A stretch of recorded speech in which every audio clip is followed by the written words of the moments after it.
오늘 우리에게 주시는 말씀 사도행전 9장 1절에서 9절 말씀 제가 봉독해 올리겠습니다. 사울이 주의 제자들에 대하여 여전히 위협과 살기가 등등하여 대제사장에게 가서 다메섹 여러 회당에 가져갈 공문을 청하니 이는 만일 그 도를 따르는 사람을 만나면 남녀를 막론하고 결박하여 예루살렘으로 잡아오려 함이라. 사울이 길을 가다가 다메섹에 가까이 이르더니 호련히 하늘로부터 빛이 그를 둘러 비추는지라. 땅에 엎드려서 들음에 소리가 있어 이르시되 사울아 사울아 네가 어찌하여 나를 박해하느냐 하시거늘 대답하되 주여 누구시니까? 이르시되 나는 네가 박해하는 예수라. 너는 일어나 시내로 들어가라. 내가 행할 것을 네게 이를 자가 있느니라 하시니 같이 가던 사람들은 소리만 듣고 아무도 보지 못하며 말을 못하고 서 있더라. 사울이 땅에서 일어나 눈은 떴으나 아무것도 보지 못하고 사람의 손에 이끌려 다메섹으로 들어가서 사흘 동안 보지 못하고 먹지도 마시지도 아니하니라. 아멘. 하나님께서 오늘 내게 주시는 말씀에 아멘 화답하겠습니다. 아멘. 여러분은 신약의 두 인물 스데반과 바울의 삶 가운데 한 명의 삶을 선택해서 살라고 한다면 누구를 선택하고 싶습니까? 사람에 따라 다르겠지만은 많은 사람이 바울을 선택을 합니다. 바울의 위대한 신앙을 본받고 싶기 때문이죠. 사람들은 왜 순교자 스데반보다 바울의 신앙을 더 본받고 싶어 할까요? 대부분의 이유는 바울이 이룬 업적 때문이죠. 하나님께 바울은 특별 계시를 받았습니다. 다메섹 도상에서 특별 계시를 받았어요. 바울은 복음서를 제외한 신약 성경 대부분을 기록한 사람이었습니다. 선교 역사상 가장 위대한 업적을 남긴 사람이었습니다. 그래서 우리는 바울의 신앙을 본받고 싶어 하기도 하지만 가만히 들여다보면 또 한 가지가 있는 것 같습니다. 그것은 바로 회심의 신앙 때문인 것 같습니다. 오늘 본문에서 밝히고 있듯이 부활하신 예수를 만난 바울은 한순간에 회심했어요. 한순간에 회심했어요. 부활하신 예수님을 딱 만나서 한순간에 회심을 했습니다. 주님을 만나기 전에는 예수를 핍박하는 자였습니다. 그런데 그 핍박하던 자가 예수를 전하는 자로 완전히 180도 회심했습니다. 사람들은 이 점을 주목해서 나도 자신도 바울처럼 그렇게 회심하길, 아니 정확하게 말하면 하나님이 자기도 회심시켜 주길 원한다는 사실입니다. 저도 지난주에 부활하신 예수님께서 자신을 3번이나 부인했던 그 베드로를 찾아가신 사건을 묵상하면서 참 큰 은혜를 받았습니다. 우리의 연약함을 그대로 두지 아니하시고 내가 주님 앞에 실수했을지라도 주님께 온전치 못했을지라도 찾아오시는 주님을 보고 전 참 은혜를 받았어요. 그런데 나아가서 오늘 바울을 생각하면 베드로와는 전혀 다른 더 큰 은혜가 쓰나미처럼 제게 덮어오는 것을 느꼈습니다. 여러분, 적어도 바울은 베드로와 다르지 않습니까?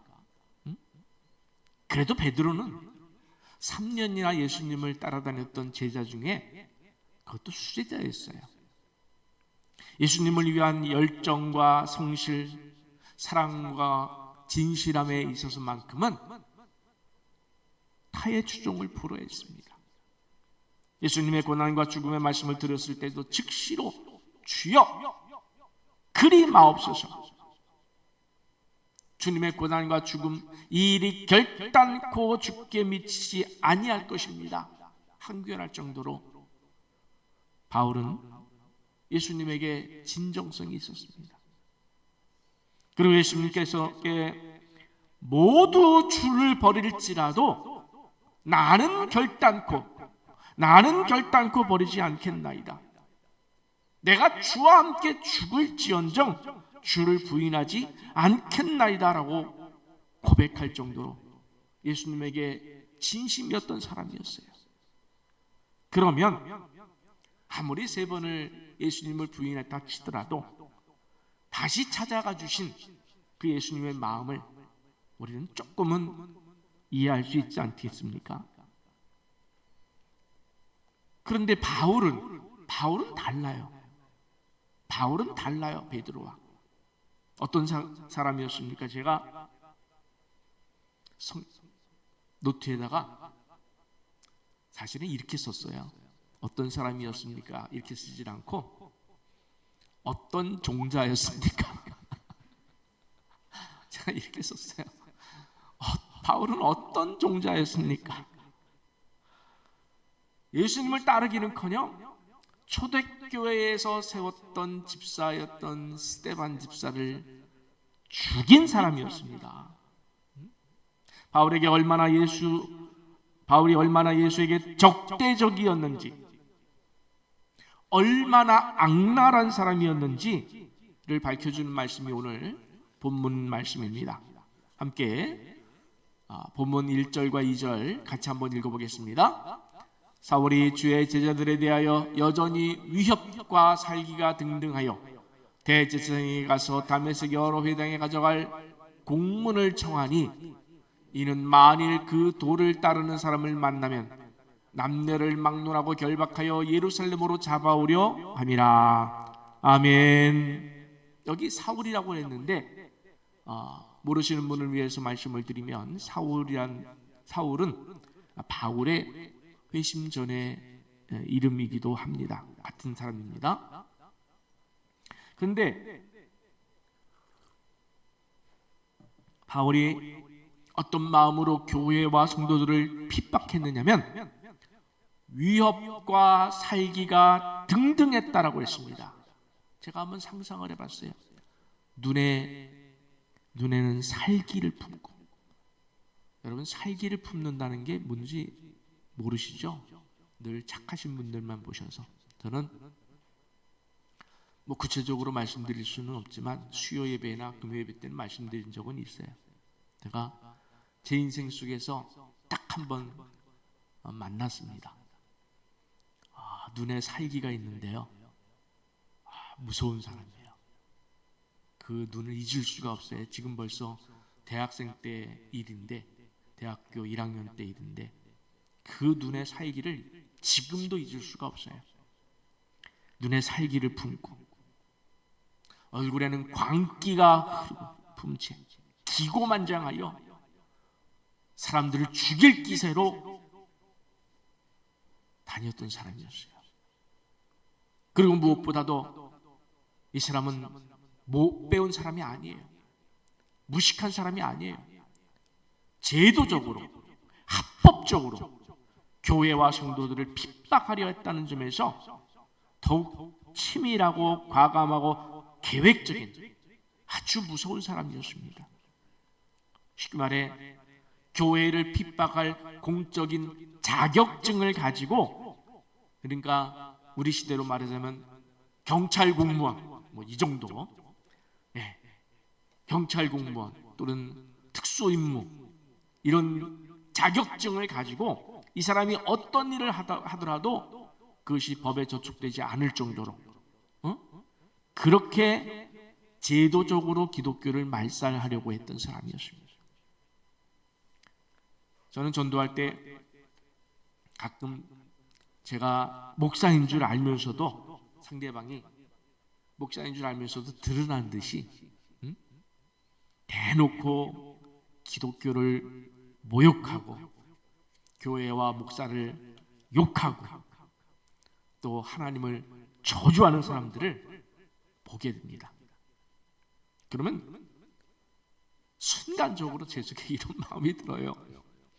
여러분 같이 착하신 분들은 아닐지 모르지만 저는 이 수준은 아직 벗어나지 못한 것 같아요. 하나님, 아니 하나님 뭐 하십니까? 이런 자의 이빨을 다 뽑아버리시지. 어디 감히 하나님을 모욕합니까? 순간적으로. 그런데 하나님은 그런 분이 아니셔요.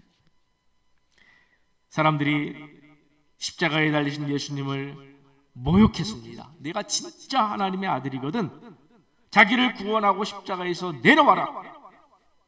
이 말을 들은 예수님께서 생각해 보세요. 십자가에서 달려있다가 다시 잠시 내려와서 그들의 이빨을 다 뽑아버리고 그리고 다시 십자가에 올라가시면 되잖아요. 근데 그렇게 하지 않으셨습니다. 근데 그것이 사실은 우리에게도 적용돼요. 우리에게도 그렇게 하지 않으시는 분이에요. 우리에게도. 바울에게도 그렇게 하지 않으셨어요. 그렇게 살기가 등등한 바울이었지만은 그를 심판하지 않으셨습니다. 오히려 그에게 호련히 빛을 비추면서 나타나 주셨습니다. 바울 신학자들은 바울의 신학이, 그 심오한 바울 신학이 바울이 언제 배웠을까? 누구에게 배웠을까? 배울 사람이 없어요. 하나님의 계시 말고는.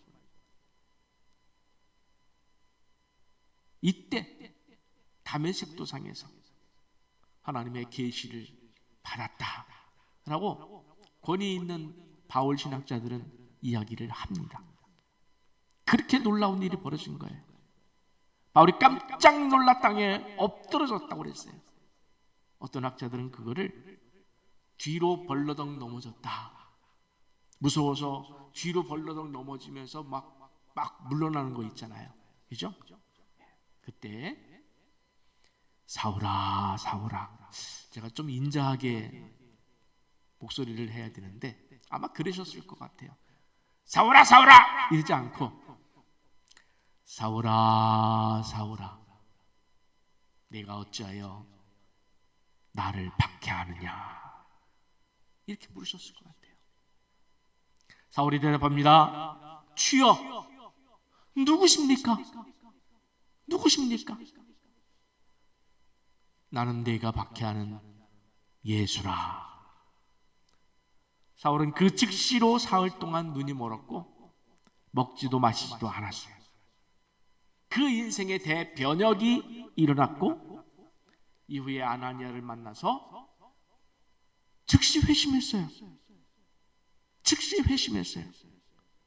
그리고 이제 예수의 핍박자에서 예수 전도자로 바뀐 거예요. 하루아침에 바뀐 거예요. 이 장면을 기억하면서 이렇게 기도하시는 분들이 있습니다. 하나님, 저도 바울처럼 항복시켜 주세요. 저도 바울처럼 회심시켜 주세요. 이렇게 기도하는 사람이 있는데 가만히 따지고 보면 이 기도가 앞뒤가 맞지 않아요. 생각해 보세요. 자, 중요한 얘기입니다. 회심 전, 즉 예수를 핍박하는 사람이라든지 예수를 모르는 사람은 이런 기도를 할까요, 안 할까요? 할 수 있을까요, 없을까요? 없죠. 왜? 안 믿으니까. 무슨 예수를 핍박하는 사람이 하나님 저도 항복시켜 주세요, 이런 얘기를 합니까? 안 하죠. 이걸 할 수가 없는 거예요. 두 번째로, 그러면 우리처럼 회심한 사람은, 이미 주님을 믿고 있는 사람은 이런 기도를 할 필요가 있습니까, 없습니까? 주님, 저를 회심시켜 주세요, 할 필요가 있어요, 없어요? 없어요. 이것도 없어요. 맞지가 않는 얘기예요. 그런데도 성도라고 하는 사람들, 나는 주님을 믿습니다라고 하는 사람이 이렇게 기도를 합니다. 이런 기도를 해요. 그래서 왜? 어떨 때 이렇게 기도하는가 살펴봤더니 뭔가 결단해야 하긴 하는데, 내가 뭔가 신앙의 진보를 위해서 결단해야 되는데 내 마음으로는 그걸 하고 싶지 않은 거예요. 자기는 하기 싫은 거예요. 그러니까 그 결단을 하나님께 책임을 돌리는 그런 이야기예요. 하나님, 저도 바울처럼 하나님이 제 앞에 나타나 주시면, 예수님이, 부활하신 예수님이 제 앞에 나타나 주시면 저도 하겠습니다. 저도 바울처럼 살겠습니다. 저도 결단하겠습니다. 하나님이 직접 제 이름을 불러주시면 사울아 사울아 했던 것처럼 누구야 누구야라고 불러주시면 그때 저도 바울처럼 헌신하겠습니다. 요런 마음이 여러분에게 있습니까? 있으신 분들이 있어요. 요런 마음이 있으신 분들은 오늘 잘 들어주셔야 돼요. 예를 들어서 예배의 헌신, 11조의 헌신, 봉사의 헌신 등 자기 스스로는 그 하기 싫으니까 억지로 하나님께 하나님 항복시켜 달라고, 자기를 꼬꾸라지게 해달라고 그렇게 떼쓰는 거예요. 그리고 하나님이 바울에게처럼 안 해주시니까, 예수님이 내 눈앞에 안 나타나 주시니까, 예수님이 내 이름을 안 불러주시니까 그럼 나도 안 해. 안 하는 거예요. 그러면 누구 책임으로 돌리는 겁니까? 결국 자기가 안 하는 것에 대한 책임을 하나님께 돌리는, 그건 아주 이기적인 마음이에요. 그건 이기적인 마음이에요. 그건 잘못된 마음이에요. 자, 근데 가만히 들으셔야 돼요. 잘 들어주셔야 돼요, 여러분. 여러분, 중요한 사실은 뭐냐면 우리는 이런 기도를 드릴 지점을 이미 통과했다는 거예요. 여기 계신 여러분들은 이런 기도를 드릴 지점을 잊지 않아요.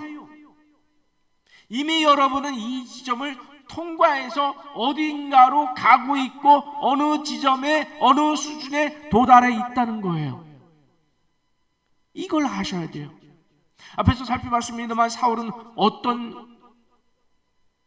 참 종자라는 단어가 자꾸 생각이 나는데 어떤 종자였을 때, 여러분 어떤 종자였을 때 하나님이 나타났습니까? 그가 예수 전도자, 예수 믿어서 그때입니까? 아니에요. 예수 핍박자, 그것도 악질적인 핍박자였을 때 그때 하나님이 나타나 주신 거예요. 근데 사실 저는 말씀을 묵상하면서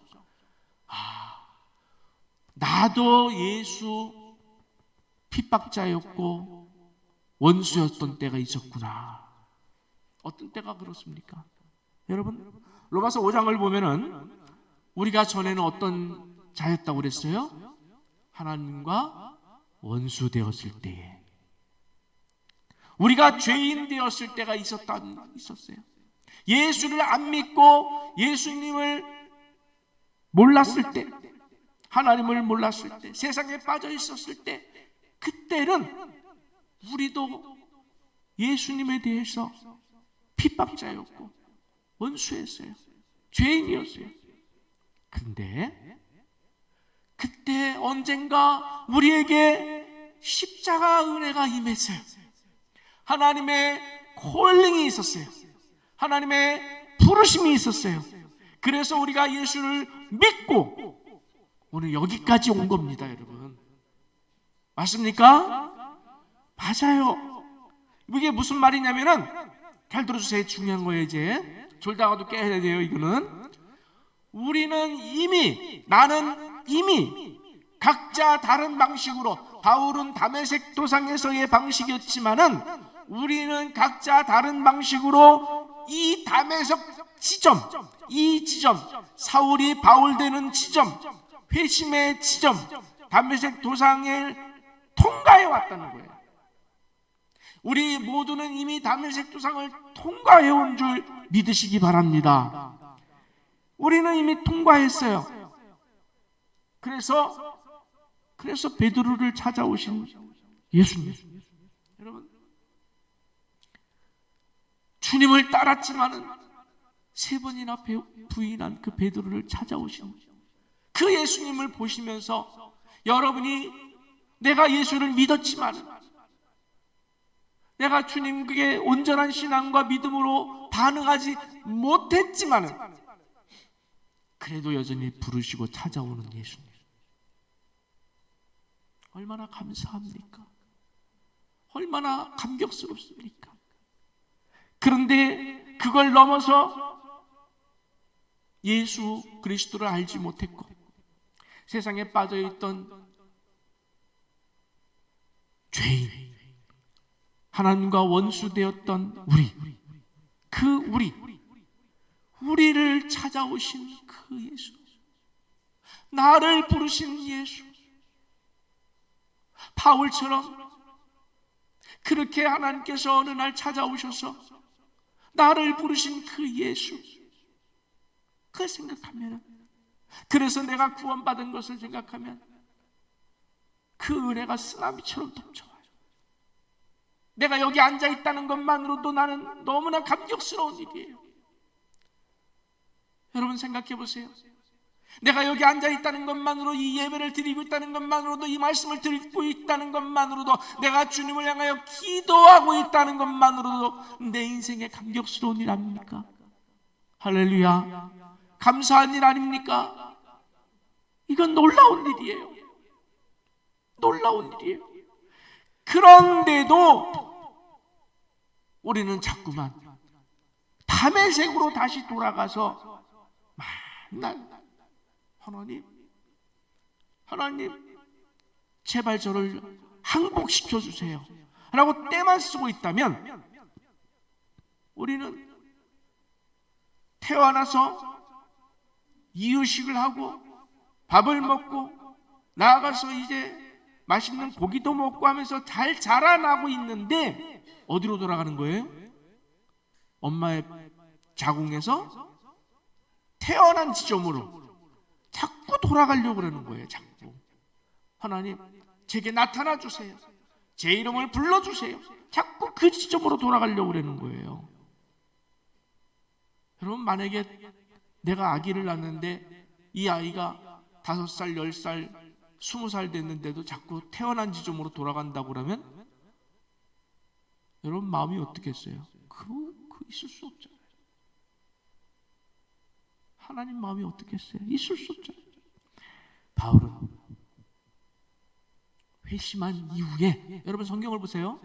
바울이 회심한 이후에 다시는 다메섹 지점으로 돌아가지 않았습니다. 바울은요, 아나니아에게 세례를 받은 후 이렇게 했습니다. 받자마자 사도행전 9장 20절 20절 시작. 즉시로 각 회당에서 예수가 하나님의 아들이심을 전파하니. 22절 시작. 사울은 힘을 더어 예수를 그리스도라 증언하여 다메섹에 사는 유대인들을 당혹하게 하니라 그랬어요. 사람들은 180도 바뀐 바울의 증언을 믿을 수 없다고 했지만 바울은 멈추지 않고 직진했습니다. 앞으로 나갔습니다. 성장했습니다. 깊어졌습니다.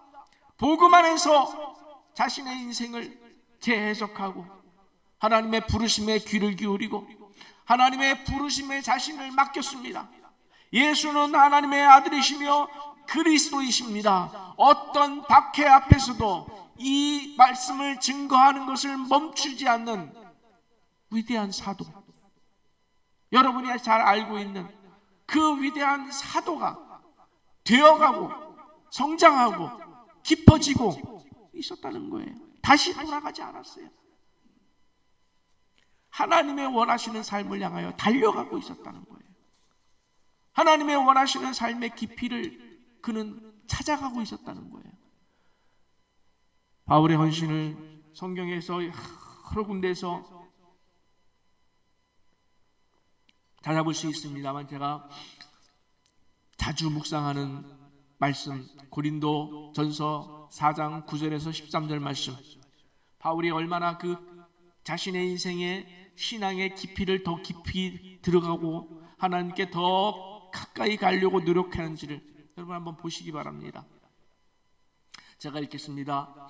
고린도전서 4장 9절부터 13절. 내가 생각하건대 하나님이 사도인 우리를 죽이기로 작정한 자 같이 끄트머리에 두셨으며 우리는 세계 곧 천사와 사람에게 구경거리가 되었노라. 우리는 그리스도 때문에 어리석으나 너희는 그리스도 안에서 지혜롭고 우리는 약하나 너희는 강하고 너희는 존귀하나 우리는 비천하여 바로 이 시각까지 우리가 줄이고 목마르며 헐벗고 매맞으며 정처가 없고 또 수고하여 친히 손으로 일을 하며 모욕을 당한 즉 축복하고 박해를 받은 즉 참고 비방을 받은 즉 권면하니 우리가 지금까지 세상의 더러운 것과 만물의 찌꺼기같이 되었도다. 아멘. 바울의 삶에 다메섹 도상 이후에 바울이 살아가는 삶의 상황을 여러분 한번 보시기 바랍니다. 어떤 상황이었습니까? 하나님이 나를 죽이기로 작정한 것 같아. 얼마나 죽을 것 같으면, 얼마나 복음 증거하다가 고난이 심했으면 하나님이 나를 죽이기로 작정하신 것 같구나. 그럼에도 불구하고 그 길을 가더라는 거예요. 가고 있었어요. 그런 사람들에게 구경거리가 되었고 어리석다는 평을 들었어요. 여러분, 바울은 똑똑한 사람이에요. 당시 최고로 똑똑한 엘리트 그룹이에요. 그럼에도 불구하고 복음을 증거한다는 이유로 어리석다는 평을 들었어요. 약하고 비천하고 목마르고 헐벗고 매맞으며 정처가 없이 떠돌았다고 했어요. 모욕을 당하고 박해를 받고 비방을 받아서 세상 전체에 가장 더러운 만물의 찌꺼기 취급을 당했다. 제가 말씀을 읽으면서 그 옆에다 이렇게 썼어요. 복음 증거하다가 복음 전하다가 똥바가지 뒤집어 쓴 형국이구나. 이것까지 감내하는 거예요. 바울은 이것까지 감내하는 거예요. 똥바가지가 날아온다 할지라도 내가 주님의 받은 사명을 다하는 이 길을 나는 가리라. 이 길을 나는 가리라. 다메섹 도상으로 다시 돌아가기는커녕 이렇게 바울은 깊어지는 이 길을 가고 있었던 거예요. 여러분, 우리는 앞에서 말씀드린 대로 이미 각자의 다른 방식으로 다메섹을 통과한 사람들입니다. 그러니 우리도 바울처럼 이 말씀이 있는 이 지점까지 온갖 환난과 고난과 목마름과 헐벗음이 있는 이 지점, 비방을 받고 박해를 받는 이 지점, 세상의 더러운 것과 만물의 찌꺼기가 같이 여겨지는 이 지점을 우리도 가야 할 사명이 있는 하나님의 종 그리스도임을 믿으시기 바랍니다. 고백하시길 바랍니다. 우리도 가야 하는 거예요. 복음을 든 자에는 세상의 반응은 이거예요. 여러분이 복음을 들고 복음대로 살면은 세상은 절대로 여러분을 환영하지 않습니다. 자신들의 거짓과 자신들의 탐욕을 비추기 때문에 자신들이 탐욕과 거짓이 드러나기 때문에 우리로 인하여서 그들의 잘못과 죄인이 드러나기 때문에 그들은 우리를 환영하지 않아요. 핍박하고 조롱하고 모욕하고 똥바가지를 씌워서라도 쫓아버리려고 하는 그 지점까지 나도 가야 되는 거예요. 우리도 가야 되는 거예요.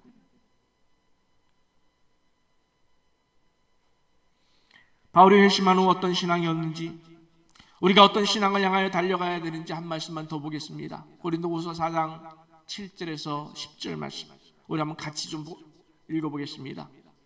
우리가 이 보배를 질그릇에 가졌으니 이는 심히 큰 능력은 하나님께 있고 우리에게 있지 아니함을 알게 하려 함이라. 우리가 사방으로 우겨쌈을 당하여도 쌓이지 아니하며 답답한 일을 당하여도 낙심하지 아니하며 박해를 받아도 버림받지 아니하며 거꾸러뜨림을 당하여도 망하지 아니하고 우리가 항상 예수의 죽음을 몸에 짊어지면 예수의 생명이 또한 우리 몸에 나타나게 하려 함이라. 할렐루야. 여러분, 이 말씀이 얼마나 놀라운 말씀인지를 알면은 할렐루야가 저절로 나와요. 할렐루야. 우리는 자꾸만 우리가 지금 있어야 할 위치 수준을 망각합니다. 아니, 애써 외면하는 것 같아요.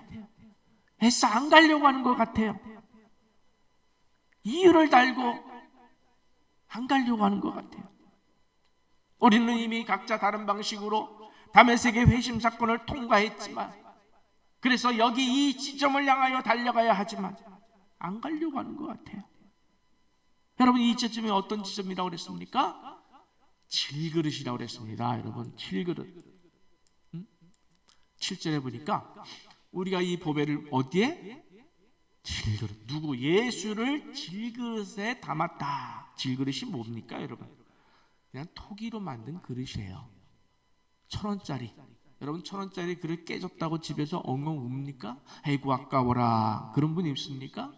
안 다쳤으면 됐지. 질그릇이에요. 주목하지 않는 거예요. 아무 가치가 없어요. 깨져도 아까워할 사람이 없어요. 그런 존재라는 거예요. 왜 그러면 하나님을 우리를 질그릇으로 부르셨을까? 아니, 이왕이면 금그릇으로 불러주시고 다이아몬드 그릇으로 불러주시고 옷그릇으로 불러주시면 얼마나 좋을까? 아니, 왜 하나님은 하필 가치 없는 질그릇으로 우리를 부르셨고 그 질그릇에 예수가 담기길 원하셨을까요? 하나님이 담기길 원하셨을까요? 사람들이 그릇에 주목하지 말라는 거예요. 그 그릇은 아무 가치가 없어요. 신문지 같은 거예요. 그 안에 담긴 것이 중요하다는 거예요. 그 말은 무슨 말이냐면, 우리가 살아가는 어떤 능력이 있다고 합시다. 그 능력은 내 능력이 아니라 누구의 능력이다? 내 안에 계신 하나님의 능력이라. 우리가 어떤 지혜를 가지고 살아간다고 합시다. 그 지혜는 내 지혜가 아니라 누구의 지혜라? 하나님의 지혜. 하나님은 영광 받으시고 싶으신 거예요. 하나님은 주목받고 싶으신 거예요. 하나님만 홀로 영광 받으소서. 말로만 하지 말고. 여러분, 그러면서 자기가 주목받고 싶고 자기가 인정받고 싶고 자기도 높아지고 싶은 마음 안 돼요. 나는 먼지만도 못한 존재임을 깨달아야 돼요. 나는 벌레만도 못한 존재임을 고백해야 돼요.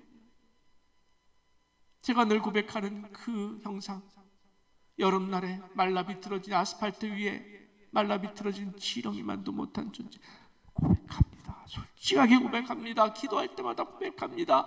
주님, 저란 존재는 그런 존재일 수밖에 없습니다. 주님은 그 존재에 담기길 원하시는 줄 믿습니다.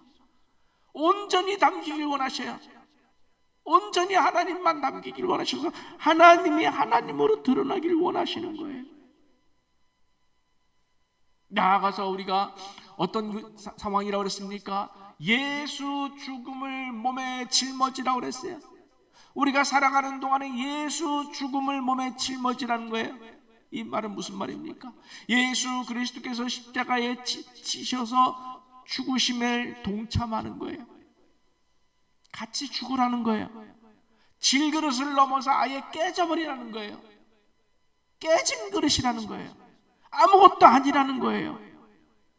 근데 그 다음에 여러분, 우리가 예수의 죽음을 몸에 짊어지면 그 다음에 여러분이 한번 읽어보세요. 시작. 예수의 생명이 또한 우리 몸에 나타나게 하려 함이라. 할렐루야. 부활에 나타나게 한다는 거예요. 내가 죽으면 부활에 나타나, 예수의 죽음에 내가 동참했을 때에 우리에게 부활의 능력이 나타납니다. 반대로 만약에 내가 예수의 죽음을 몸에 짊어지지 않으면 모두 없다? 예수의 생명 부활이 우리도 부활에 참여할 수 없다. 그렇잖아요. 부활은 어떤 자가 겪는 거예요? 죽은 자가 겪는 거예요? 사는 자가 겪는 거예요? 죽은 자가 겪는 겁니다. 근데 안 죽으려고 그러면서 부활하고 하고 싶대. 아니, 안 죽었는데 어떻게 부활을 해요? 부활이 좋은 거는 알아서 안 죽으려고, 헌신하지 않으려고, 자신을 모욕하면은 그 자존감, 알량한 그게 무너졌다고 그냥 자신의 질그릇심을 잃어버리고 자꾸만 자기가 금그릇되고 있는 줄 알고, 내가 질그릇심을 고백하는 순간, 내가 깨진 그릇임을 고백하는 순간, 내가 예수의 죽음을 동참하고 짊어지는 순간, 우리에게도 예수의 부활의 약속이 주어지는 줄 믿으시기 바랍니다. 이미 죽은 존재이기에 여러분 재밌어요. 저는 성경이 너무나 재밌어요. 여러분, 이 8절 9절 말씀이 저는 참 재밌어요. 여러분, 이미 죽은 존재는요, 없는 존재라는 뜻이에요. 예수 없이는 우리는 아무것도 아니에요. 그냥 무의미한 존재예요. 그러니까 생각해 보세요. 우리가 무의미하다는 얘기는 이렇게 생각하시면 돼요. 이 공중에 그냥 보이지 않는 존재예요. 그러면 이게 우겨쌈을 한데 우겨싼다고 합시다. 우겨쌈이 이제 예를 들면 확 우겨쌌어요, 우리를. 근데 내가 없는 존재예요. 그러면 우겨쌈을 당합니까, 안 당합니까? 안 당하는 거예요. 이해하셨나요? 내가 없으면 우겨쌈을 당합니까, 안 당합니까? 안 당해요. 근데 내가 살아 있으면, 우겨쌈을 당하는 거예요, 안 당하는 거예요? 네, 똑똑하시네. 다 이해가 되셨죠? 이거예요. 여러분, 우리는 세상적으로 아무런 존재가 아니에요. 우리는 세상적으로 아무런 존재가 아니에요. 예수 없이는 그냥 먼지예요. 그러니까 우겨쌈을 당해도 쌓일 게 있어요, 없어요? 없어요. 답답한 일을 당해도 낙심할 게 있어요, 없어요? 없어요. 박해를 받아도 버려지지 않아요. 거꾸로 뜨림을 당하여도 망하지 않아요. 어떻게 할 수 있다고요? 누구만이? 죽은 자만. 예수 안에서 죽은 자만. 반대로 아직도 살아있기를 원하는, 내 존재감을 자꾸 드러내려고 하면 자꾸 당하는 거예요. 세상에 우겨쌈을 당하고, 세상에 손가락질 당한다고, 세상에 모욕한다고, 거기에 뿔딱지 나고 화나고. 아니에요. 바울은 그렇게 하지 않았어요. 여러분, 이 차이를 아시겠습니까? 죽은 자와 산 자. 사랑하는 성도 여러분, 우리는 지금 이미 이 지점까지 와 있어야 합니다. 우리는 지금 이 지점을 향하여 달려가고 있어야 합니다. 그런데 다시 담메색으로 돌아가서, 하나님, 나를 항복시켜 주세요. 이러고 앉아 있습니다. 하나님, 나를 항복시켜 주세요. 그럼 제가 할게요. 하나님, 제 이름 불러주세요. 그럼 제가 할게요. 이건 아니라는 거예요. 그렇다면 우리가 지금까지 우리 각자의 방식으로 받은 그 다메섹 도상에서의 회심 이후, 하나님께서 주신 은혜 이후 지금까지 우리에게 부어주신 그 은혜는 가짜입니까? 빈 껍데기입니까? 여러분에게 먹여준 이유식과 여러분에게 먹여준 맛있는 밥과 고기와 이런 것들이 다 가짜입니까? 안 자라고 맨날 거기로 돌아가고 원점으로 돌아가고 아니라는 거예요. 우리는 이미 그 지점을 통과해서 하나님께서 각자의 방식으로 우리를 부르신 그 부르심을 기억하고 오늘 주어지는 은혜를 붙잡고, 주님, 제가 여기 있나이다. 나를 사용하여 주시옵소서. 이 지점에서 살아가야 되는 거예요. 내가 나를 드리겠나이다. 나를 써주시옵소서. 나를 똥친 막대기로라도 하나님 손에 붙들려서 쓰임받기를 원합니다. 하나님의 영광을 위해서 써주시옵소서. 내 가진 물질과 내 가진 시간과 내 가진 몸과 인생과 삶의 모든 것을 주께 올려드리나이다. 주님 사용하여 주시옵소서. 여러분, 이 지점까지 달려가시기를 바랍니다. 진정으로 이미 받으신 은혜의 힘을 의지해서 이제는 앞으로 나가면서 주님, 제가 무엇을 할까요? 제 사명이 무엇입니까? 그 사명을 위하여서 마음을 다하고 목숨을 다하고 뜻을 다하고 힘을 다해 주 하나님을 사랑하고 이웃을 내 몸과 같이 사랑하겠습니다. 이 지점에서 주님을 더 깊이 만나심을 통해 하나님께 남은 생에 올려드리시는 여러분 모두가 되시기를 간절히 축원합니다. 아멘. 우리 함께 일어나서 지난주에 찬양했던 곡입니다만 다시 한번 이 찬양을 드리고 싶습니다. 은혜 아니면 살아갈 수 없나.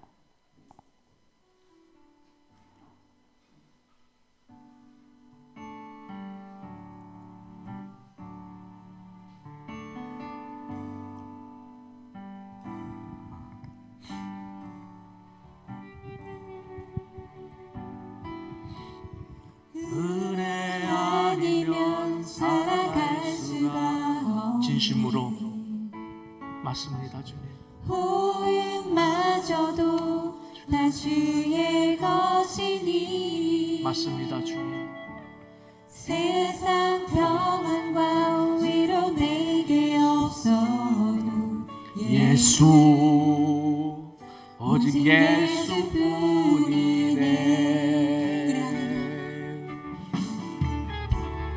은혜 아니면 살아갈 수가 없네. 호흡마저도 다 주의 것이니 세상 평안과 위로 내게 없어도 예수, 오직 예수뿐이네. 크신 계획 담을 수도 없고 작은 고난에 지쳐도 주께 묶인 나의 모든 삶 버티고 견디게 하시네. 아멘. 아멘. 은혜 아니면 살아갈 수가 없네.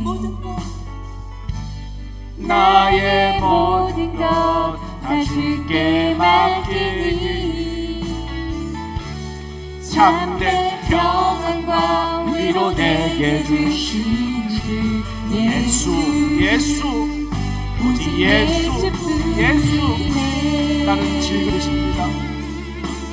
여러분, 우리는 질그릇이에요. 나는 없는 존재예요. 여러분, 자존심 세우지 마세요. 자존감, 그는 하나님 안에서 우리는 없어도 괜찮아요. 무너질 것도 없어요. 우린 싸매일 받을 것도 없어요. 그 신기를 당할 수도 없고 그 신기를 막을 수도 없고 작은 고난에 지쳐도 주께 묶인 나의 모든 삶 버티고 견디게 하시네. 크신 계획 남을 수도 없고 작은 고난에 지쳐도 주께 묶인 나의 모든 삶 버티고 견디게 하시네. 아멘. 아멘. 아멘. 은혜 아니면 살아갈 수가 없네. 아멘. 아멘. 너의 모든 것 다 주께 맡기니. 아멘. 참된 평안과 위로 내게 주신 주 예수, 오직 예수뿐이네. 아멘. 기도하겠습니다. 하나님, 감사합니다. 우리가 베드로였습니다. 우리가 바울이었습니다. 우리가 사울이었습니다. 하나님을 모르고 천방지축 세상에 빠져 살았습니다. 하나님을 모르고 원수된 자로 살았습니다. 죄인된 자로 살았습니다. 다메섹 도상에서 사울을 찾아가셨던 주님처럼 우리도 각자의 방식으로, 다른 방식으로 주님을 만났기에 여기 이 자리, 오늘 예배의 자리까지 올 수 있었고, 주는 그리스도시요 살아계신 하나님이심을 고백하는 자리까지 올 수 있었음을 고백합니다. 주님, 우리를 살려주셔서 감사합니다. 우리를 바울처럼 불러주셔서 감사합니다. 그런데 우리는 그 이후에 신앙의 진보를 앞에다 두고, 신앙에 더 깊어지는 것을, 과제를, 사명을 앞에다 두고 하기 싫으니까 그냥 하나님께 핑계를 대면서, 나도 바울처럼 예수님이 내 앞에 나타나 주시면, 나도 바울처럼 내 이름을 불러주시면 나도 헌신하겠다고 하는, 다시 태어난 지점으로 돌아가려고 하는 이런 어리석은 자가 되지 않게 하옵소서. 주님, 바울은 절대로 그 지점으로 가지 않았습니다. 자신 앞에 놓여있는 하나님의 사명에 집중했습니다. 세상에 복음을 전하다가 똥바가지를 쓰는 한이 있어도, 40에 하나 가만매를 태장을 맞는 한이 있어도, 파손하고 굶고 춥고 헐벗는 한이 있어도 그 길을 계속해서 나아갔습니다. 우리도 가야 할 사명의 길인 줄 믿습니다. 우리도 살아가야 할 사명의 길인 줄 믿습니다. 이제 거기에 집중하게 하시고, 오늘 헌신하고 오늘 주님 앞에 나를 드려, 주님, 마음을 다하고 목숨을 다하고 뜻을 다하고 힘을 다해 주 하나님만 사랑하는 길을 가겠습니다. 이웃을 내 몸과 같이 사랑하는 길을 가겠습니다. 사명의 길을 가겠습니다. 복음 증거자의 사명의, 빛과 소금의 사명의 길, 주님 제자로서의 사명의 길을 가겠습니다. 우리는 질그릇입니다. 아팠습니다. 아무것도 아닙니다. 여름날에 아스팔트 위에 말라비 틀어진 지렁이 같은 존재, 주님, 그런 존재입니다. 예수 죽음을 항상 몸에 짊어지고 살아가야 할 존재입니다. 그런데 그 안에 생명을 주셨다고 하니, 부활을 주시겠다고 하시니, 오직 그날을 소망하며 오늘도 여전히 주님 뒤를 따라갑니다. 십자가를 지고 갑니다. 우리에게 주신 십자가의 길을 갑니다. 주여, 연약한 저희들을 불쌍히 여기시고 긍휼히 여기사, 때로는 베드로처럼 실수할 때도 있고 연약하여 넘어질 때가 있지만 다시 찾아오신 주님, 우리도 다시 찾아오실 주님을 기대하고 다시 일어나 이 길을 갈 수 있는 주님, 내 힘으로 안 되면 베드로처럼 남이 내게 십자가를 지우고서라도 그 길을 갈 수 있는, 가겠습니다. 가야만 하기 때문에 갑니다. 힘든 거 합니다. 고난인 것 압니다. 그러나 가야 하기 때문에 갑니다. 그것이 인생이고 그것이 우리의 사명인 줄 믿습니다. 주여, 도와주시옵소서. 이제는 우리 구주 예수 그리스도의 은혜와 지금도 찾아오시는 하나님 아버지의 크신 사랑하심과 우리 안에 역사하시는 성령의 폭발적인 역사하심이, 폭발적인 은혜가 이제 태어난 지점으로 돌아가는 것이 아니라 쑥쑥 성장해서 바울처럼